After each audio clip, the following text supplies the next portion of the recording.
Y'all, hey, welcome back to my channel. Thanks so much for stopping by, y'all. It is a glorious day here in the Northland, and we're going book shopping, but there's more to it than just that. Before we get into it, go ahead and like this video, subscribe to the channel if you haven't already, and hit that notification bell so you can keep up with the shenanigans. All right, y'all, so here's what's up. It's my birthday, and I know, I'm grown. It shouldn't matter all that much that it's my birthday, but it does because my mom is here and we're going book shopping. And there's more to it even than just that. So the intern for a while has been talking about picking my TBR for me, which makes me a little bit nervous because if the intern picks my TBR, y'all, I'm going to end up reading a bunch of books about Winston Churchill and the Civil War and building a gun and I don't even know what all else. But I figure if my mama gets involved, then she can temper him a little bit and help him pick my TBR. So that's what we're going to do for my birthday. We are heading out to Barnes & Noble and mama and the intern are going to pick my TBR. So let me go inside and get them going. We'll head to the Barnes & Noble. They're going to pick my TBR, and then we'll come back and I'll show you what we got. Like you, be strong to hold the powers of the sun.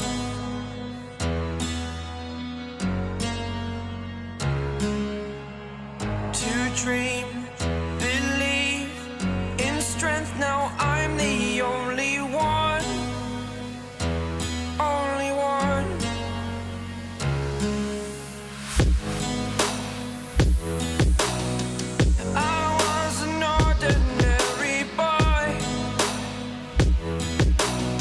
Until I broke the rules, my life destroyed. A life destroyed.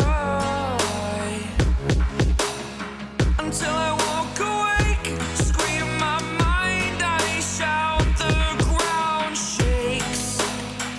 How much can I take? My mind will break. Will it break? Can I take? Can I be your superhero? Superhero.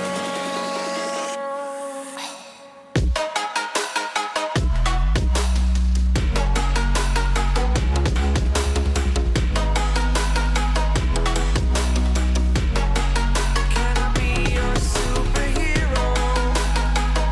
Superhero.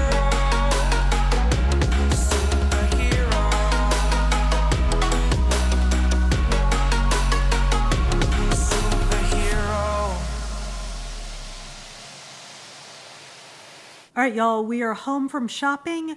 I was going to wait a little while. It's really overcast right now, so I was going to wait and maybe like get some actual sunlight in here, some natural light, but it's not happening. And I want to start reading my books. So let's talk about these books and let's decide what we're going to do with the reading of the books. So the plan was for the intern to pick 3 books and for my mom to pick 3 books. I don't know if we talked about that. We went to Barnes & Noble, did book shopping, and mom picked 3 books, the intern picked 3 books, the intern bought the books, and now I have 6 new books. 6 new books. My plan was for my mom to help the intern find me books, but y'all, I cut my mom loose in Barnes & Noble. So cut a bibliophile loose in a bookstore and you know what happens. So I don't know if you can see it in the video. I don't know how much of it you will see actually, how the editing is going to go. But mom was just running around picking books and I was kind of guiding the intern.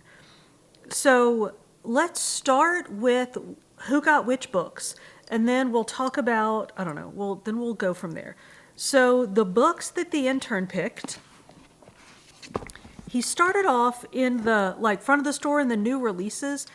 And this is my fault. I really should have walked him around Barnes & Noble and kind of showed him where things were instead of just being like, here, go find books. Because of course they set the store up so that you see the new releases first and they're the big hardcover expensive books.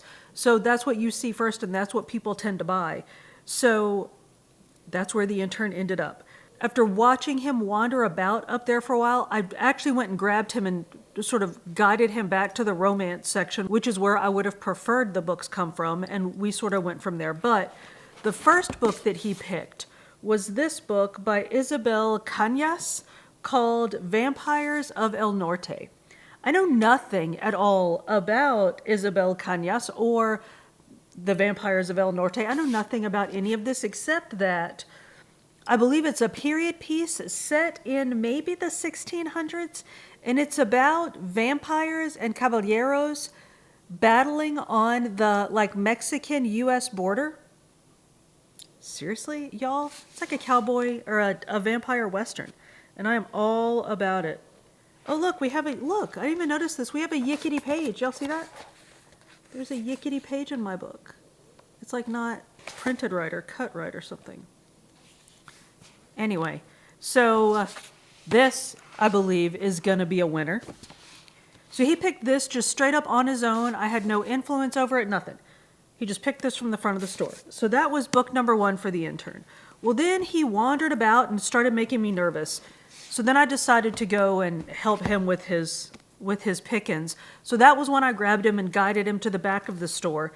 And he found this series of books. And he started with war, famine, and death. And it's super clear on the cover of the books which book number you're on. And those were 2, 3, and 4. So I was like, well, let's maybe find book 1. So as he was doing other stuff, I actually found book 1, which is kind of breaking the rule of the intern picks my books thing. But he was looking for book 1, he was just interested in the series. So I found book 1 of that series, which of course is Pestilence, because those are the 4 horsemen of the apocalypse.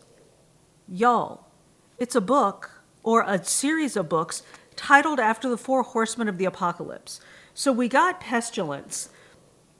And I read just a little blurb on the back while we were eating lunch, and something about the main character, either from what I gleaned from what little bit I read, she either kills Pestilence and becomes Pestilence, or learns that you can't kill the 4 horsemen, and something happens from there.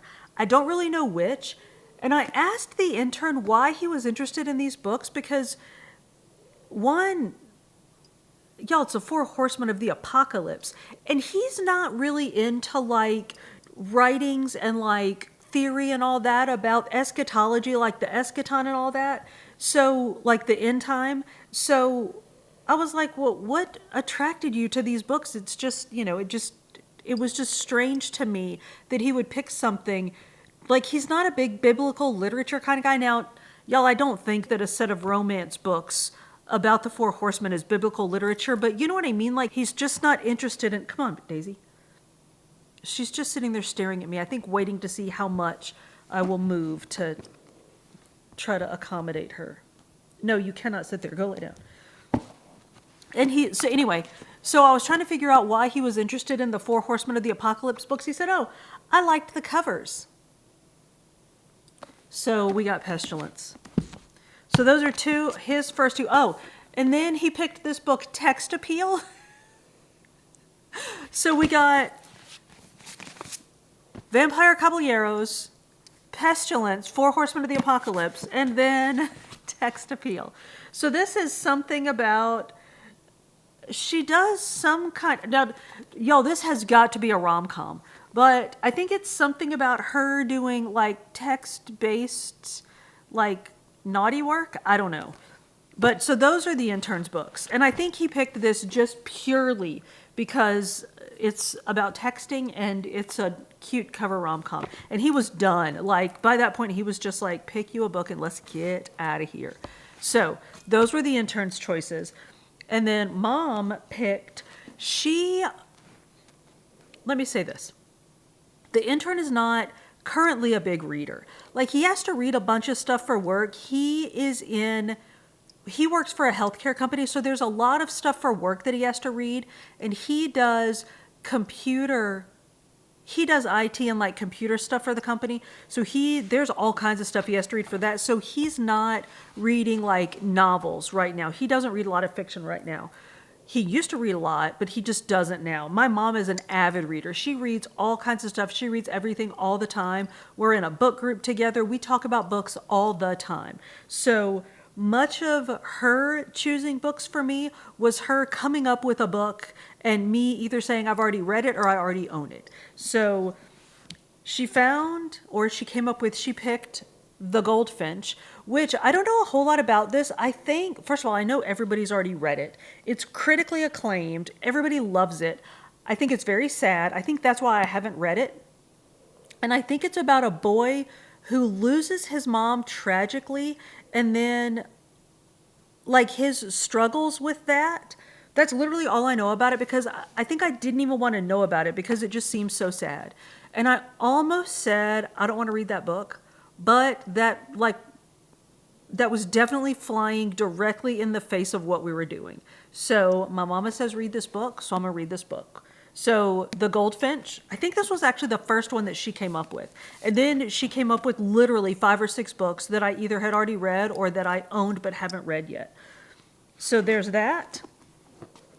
And then she came up with Mr. Wrong Number by Lynn Painter. Now, Lynn Painter is very popular. She has written a bunch of young adult rom-coms. Like, she wrote Better Than the Movies, like all those books. And this is, I believe, of course it's a rom-com, and I believe one of the people in the couple, somehow the couple, like, they end up sending errantly sending a message. One of them sends a message to the other inadvertently, and they end up in a relationship some kind of how that way. So I'm guessing he's Mr. Wrong Number, like he got the wrong, I don't know, either way. So that's how this develops, is it starts off with a wrong number, and then they develop a relationship from there. So Mr. Wrong Number. And then Kissing Kosher. This is by the author of The Matzah Ball. She writes Jewish rom-com fiction, like Jewish comedy fiction with romance. I don't know, Jewish rom-com fiction. Can you say that? So they are rom-coms with lots of Jewish culture in them. So like they're set in Jewish communities. I'm guessing these two work at a Jewish bakery or something, do some kind of kosher baking. And I know nothing about it, but I might read this book first because I'm just so intrigued by the whole idea of a Jewish rom-com. So this is my mom's other book, is Kissing Kosher. And I don't know what she knew about it. I don't know if she had, I'm sure she hasn't read The Matzah Ball or I'd have heard about it. But she honestly may have just picked this based on the cover, because look how cute it is. So, yeah, so those are our 6 books. Kissing Kosher, Mr. Wrong Number, The Goldfinch, Text Appeal. I definitely can't hold all these books. Pestilence, and Vampires of El Norte. So now I have to figure out what we're going to do, like how we're going to read these books. And I think what I'm going to do is pick one of the intern's books and one of Mom's books. So read one of his and then one of hers. And I think, here's what I'm thinking. I think I'm going to read this in October, because I think in October I'm going to do some let me say this. Y'all remember when I did Summerween, that the Halloween and summer books, and read all those vampire books? I'm not reading all vampire books again. I'm not doing that, but I'm gonna read Halloween themed or some kind of Halloween-y books in October, and I want to read this then. So I'm gonna set this aside for that.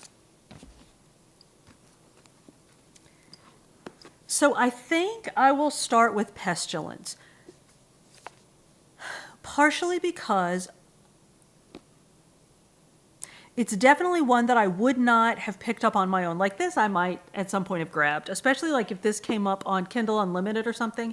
I definitely would have picked this up. I probably never would have picked this up. So I'm going to read this first. I'll read Pestilence first, and then I'll grab this at some point because that I really do want to read. And then Vampires of El Norte will go in our October pile. I'm not ready for this. I'll read, I don't know when I'll read this. Maybe I'll read this in the spring when things are starting to bloom and I'm happy about life. I'll read maybe that. I'm ready for it. So Mr. Wrong Number, I'm going to read Kissing Kosher because I'm just so excited for it. So I'm going to start with Pestilence. and then read Kissing Kosher. So let me get going on this, and I'll come back and talk to you and let you know what I think and what I know, because so far I don't know anything other than the first of the horsemen. So here we go. I'm going to start reading Pestilence. Hopefully I will not end the world, and I'll come back and let you know what I know. Morning, y'all. I'm about to jump on the bike. I have about 2 hours to ride and read, so I thought I would check in. Did I tell y'all we're reading Pestilence? I don't know if I told you. I know we went through the books that we got for my birthday, but I don't know if I told you which one I was going to start with. So I started with Pestilence, and it is, of course, about the 4 horsemen of the apocalypse. Well, it's the first book in the 4-book series, each of which is about one of the 4 horsemen of the apocalypse. So, of course, we start with Pestilence, because he's the first one to ride. So I'm about halfway through, and here's what's up. So Sarah Burns is a first responder. I think she's a paramedic, and we meet her at the beginning of the book, the beginning of the story. And we learn that the 4 horsemen have come to Earth. All 4 of them have come to Earth. And then all of a sudden people stopped seeing them. They had no idea what was up. Well, then after a while of not seeing any of the horsemen, Pestilence shows back up and starts riding through towns. And of course, Pestilence spreads the plague. Because, you know, the plague is pestilence. So Pestilence is riding through towns, cities, spreading the plague and killing people. And the news, it's modern time, so the news is following him. So they know kind of where he's going, or they can at least kind of predict where he's going. So they're watching him like ride across the country, and he's headed towards Sarah's city, Sarah's town. So Sarah is chosen as the one to like stay back and face Pestilence.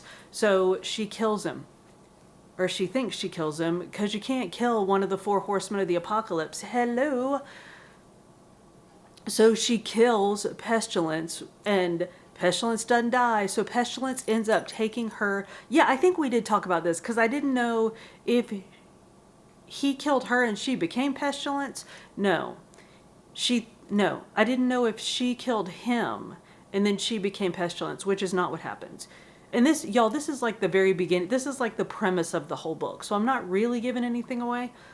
So she thinks she has killed him, because what she does to him would kill a normal person, but he's one of the 4 horsemen of the apocalypse.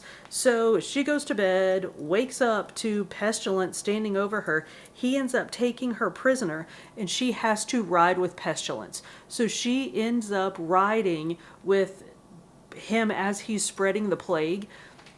And it's interesting, like I said, I'm about halfway through, and it's interesting to watch a couple of things. One, of course, the development of the relationship between Sarah and Pestilence.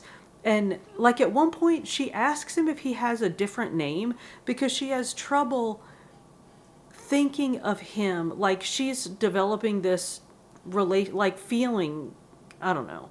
She starts feeling some kind of way towards him, because she spends like all days with him. So she wants to call him something other than Pestilence, because it's hard to be like feel fondly for, you know, one of the 4 horsemen of the apocalypse. So she's like trying to change his name, and he ain't having it. Well, they're of course riding on his horse, because he's a horseman. And she like names his horse, and he's like, well, you named my horse. Because in order to be able to think about things, you have to be able to name them, right? You have to have something to call them in your mind. And like if you call something Pestilence, it's hard to think of it fondly. Or if all you're calling something is horse, then you don't have the kind of fond feelings as if you like give it a name. So she names his horse, and she's like trying to change Pestilence's name, and he's like, my name is Pestilence. So she's developing a feeling towards Pestilence, but she also kind of starts to develop a feeling or like a different idea about his mission. And that's interesting, y'all. It's really interesting. Now, I'm enjoying the book. I'm enjoying the writing and the character. Okay, wait, let's back up. I'm enjoying the writing and the characters. I don't really like the book because I don't like post-apocalyptic stuff. Like, I don't like reading about what's going to happen at the end time or after the end time. That whole, like, eschaton thing freaks me out. And I don't like it. It's a good book. It's well written. It's believable. The world that the author, Laura, I think it's Thalassa is how you pronounce her name. The world that the author builds is very intriguing, very interesting. I don't like it. Again, I like her writing. I like her characters. I just don't like what she writes about. That's just me. I'm going to finish the book. I'm halfway through. And again, the point of this whole thing was to read books that I wouldn't normally read. So I'm going to finish this. And if you like post-apocalyptic stuff or even like dark drama or there's not much humor in this, but if you like dark humor, you might like this book. It is very well written. Y'all know how I love banter. The banter is really good. The characters are intriguing, and I think you really grow to like them, and the relationship is believable. I just don't like reading about the end time, so I'm gonna go get on my bike, read some more. I'll be back later and probably not later today. I'll be back tomorrow. Maybe I'll wait that's what I'll do. I'll wait till I'm done because I don't know that I have a whole lot more to say about it. If something comes up, I'll come back and let you know. But otherwise, I'll check in the end and let you know what I thought about the whole thing. And then probably we'll read another birthday book as kind of a palate cleanser before we end this whole thing. So let me go ride and read, and I'll let y'all know what I think in the end. Y'all, I finished reading Pestilence and I'm out of coffee, which are two unrelated facts, but they are sort of converging on this little adventure because we got to talk about Pestilence and I got to go get some coffee. So I figured we could do the two things at once and y'all could run with me to get some coffee, and I got to run by Kohl's and drop off some things to go back to Amazon because I got this cute little band face thing to go on my Apple Watch. Can y'all see that? But it did something and like made the watch sit too high off my wrist or something. So for my 95-minute ride this morning, I only got like 62 minutes worth of credit. And I was like, that will not do. Like, I won't cheat and try to get minutes for like stuff I didn't do, but I certainly am not going to leave minutes on the table. So that's going back, and they wanted to like charge me for the return unless like if I did a UPS return, but Kohl's is free. So instead of fighting with Amazon, I was like, whatever, I gotta go out anyway. So I got to run by the Kohl's. So while we do that, we can talk about Pestilence. And I'm stalling a little because I'm feeling a little this way and that about the whole thing. I have not changed any of the opinions that I shared earlier, which were that I do not like writings about the eschaton. And typically I would not pick them up, I would not read them, but for like the 49th time, that was the point of all this, was for the intern and my mama to pick me books that I wouldn't normally read. And I kind of cheated because I knew my mama would find me books that I would normally read, but that the intern would go the other way with it. So we ended up with this sort of dystopia romance. So I read it, and I still enjoyed is it possible to enjoy a story but not enjoy the setting? Because if so, that's where I am with this. I liked, but good Lord, y'all, I'm wrestling with myself so hard with this because I don't know if the storyline would work anywhere else, because you need the eschaton for the horsemen to be the horsemen, right? Like, where else are you going to put the 4 horsemen of the dang apocalypse other than, you know, in the apocalypse? So, whatever. I enjoyed the story. I enjoyed the way the story developed. I liked the development of the characters, how the characters, like their arc throughout the story, especially Sarah's, because she started off just pure tea hating Pestilence, because, you know, he's one of the 4 horsemen of the apocalypse. You're supposed to hate him. But then as she rode with him, and by rode with him, I mean was kidnapped by him and handcuffed and chained to his horse, whom she ended up naming. We talked about that. As she rode with him, her feelings towards him changed, and her feelings towards not his mission, but towards the things that he did changed. And that was really interesting to watch.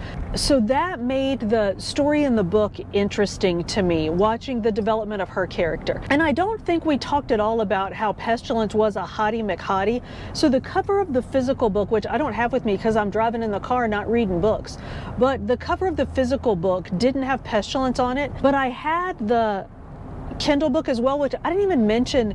Did I mention that all 4 of these, Pestilence, War, Famine, and Death, are all in Kindle Unlimited? So I got the Kindle version, and y'all, Pestilence is a hottie McHottie, which he's described in the book, but it's just nice to have a little eye candy on the cover of the book when you're reading it on the Kindle. So it was nice to have Mr. Hottie McHottie. I mean, he's, you know, one of the 4 horsemen, so whatever. Everybody's got their flaws, and y'all know I love me a flawed character. That's a serious character flaw, but anyway, I did finish. I liked the ending. Once you got to a certain point, I think the ending was a bit predictable, but I still enjoyed it, and the details of the ending were still interesting. So I did enjoy the book. Again, I liked the story. If we could just, you know, sort of take Pestilence and Sarah out of the end time and put them somewhere else and have the same adventure with them, I would have enjoyed it more. But I did enjoy the book Pestilence. I will not be riding with any more of the horsemen, but I did enjoy my ride with Pestilence. And now I'm going to read Kissing Kosher. I got it, like I said, I got to run to the, not to the UPS. I got to run to Dunkin' Donuts and get me some coffee. I got to run to the Kohl's and drop off my Amazon returns. And then I'm going to go home and start reading. So I'll check in probably tomorrow and let y'all know. It's not a very long book, and I think it's probably going to be a bit of a quickie. So I'll check in tomorrow and let y'all know what we think about it. Friends, can y'all see those felons back there? This is why I warn you. Do a little disclaimer that I have no control over what they do back there, so I'm gonna go ahead and apologize for them and their untoward behavior. So we just finished a workout, we ate our breakfast, and I thought we would come and sit outside in this lovely weather and talk about some books, because I've been reading Kissing Kosher, and I have to look and make sure I'm saying the right name, because y'all know how I do. But I've been reading Kissing Kosher, and y'all, I am absolutely in love with this book. I feel like when I really like a book, I don't have nearly as much to say about it as when I don't necessarily like a book as much. And this is pretty much case in point. So I want to talk just ever so briefly about what the book's about, tell you why I love it, and then let you go find your own copy and read it for yourself. I don't know if I told y'all anything at all about this book because I didn't know anything about it. But I think that I probably guessed that it's a rom-com, and it is. It is. I was going to say it is, but it is a rom-com. This is Avital, and she is our protagonist. So we meet her at the very beginning of the book, and we learn that she has a chronic illness and suffers from chronic pain. And let me issue a couple caveats straight out the gate. There are some women issues discussed in this book, and if you're going to be put off by that, this is not the book for you. It's not graphic, and it's not, I just caught a ladybug, y'all. It's not graphic, and it's not, I don't know. I don't find it off-putting, but if you're going to find talk of those kind of things discomforting or disquieting or dis-whatevering, don't read this book, because it's throughout the book, and I think before I figured out, either I figured out what the author was doing or I made some excuses for her, I did find it a little annoying that she kept on and kept on and kept on talking about Avital's chronic pain. The mentions of it are almost incessant. And at first I was like, this is annoying, and I don't know if I'm going to make it through this book if they don't stop talking about this. But then it occurred to me that that's what chronic pain is like. It's incessant, and it's annoying. And you can't, if you suffer from it, or if there's somebody in your life that suffers from it, I don't think you can decide to just ignore it. Like it's always there. Like the lawnmower next door seems to always be there. But I think that the book is written and Avital's character is written so that you see that and so that you feel that as you're getting to know her, you recognize that her chronic pain is really a huge part of her life. And she tells us straight up that she's had to make career decisions because of it. She's had to make decisions about her life, where she lives, how she lives because of it. So that's a big part of the book, and it's a big part of her character. And if you're going to find it annoying, just don't read it. Another big part of the book is this little cutie. That's Ethan. And obviously there's something between the two of them. Well, we find out very soon in the beginning of the book that they come from feuding families. It's kind of like it's almost a Romeo and Juliet, but it's more of a Hatfields and McCoys, maybe. But she doesn't know who he is, and he knows who she is from the beginning. So there's a whole lot going on there, and you watch their relationship develop, and you know the whole time while it's developing and she doesn't know who he is, like as a member of that family, that the closer they get and the more their relationship develops, like the more things are going to get salty, because like it's going to have to come out at some point. And the fact that she is suffering from this disease and that she has so much stress in her life, and then Ethan comes into her life and is this sort of bright spot, and we as the sort of omniscient reader know things that we know about him that she doesn't know, just make it that much more. All right, the neighbor's getting closer with the dang mower, so I'm going to jump off here, and literally the instant I acknowledge it, it stops. I'm a horrible person. So I enjoy the book. I enjoy the banter. It's not great. It's good. It's okay. Many of the conversations are believable, but some of it I'm like, there's just a little something to it that I'm like, it could be a little tighter. But I am enjoying the book. I love the characters. I love the setting. It's set in New York. I love the talk of the bakery. I love the talk of the food. I love all of those things. I'm loving the story. Is it Emily Henry? It is not Emily Henry, but I am really, really enjoying it. And that's why I'm I don't know, 60 pages from done before I stopped to talk to y'all about it, because I was like, all right, just one more chapter. I'm going to talk at the end of this chapter, one more chapter.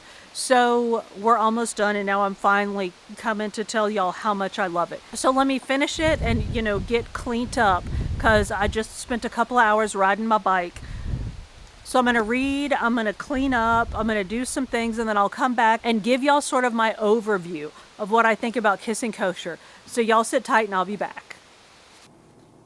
Y'all, I finished Kissing Kosher and I liked it so much.